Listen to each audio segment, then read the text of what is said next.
Guys, nag-adobo akong chicken manok. May aurora pa hindi sa amin. Ang problema, brown out. Nilagyan ko ng patatas, carrots,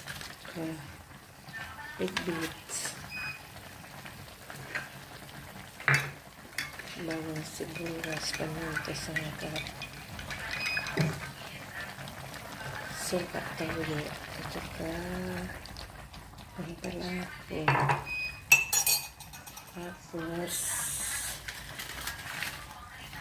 nagkakandila lang kami kasi brown out, madilim.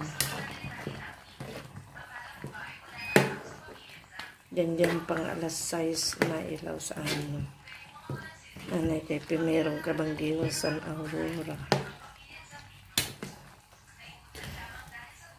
Kaya nagluluto ako sin adobo.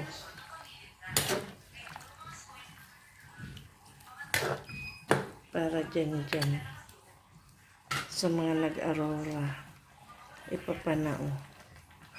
Salamat.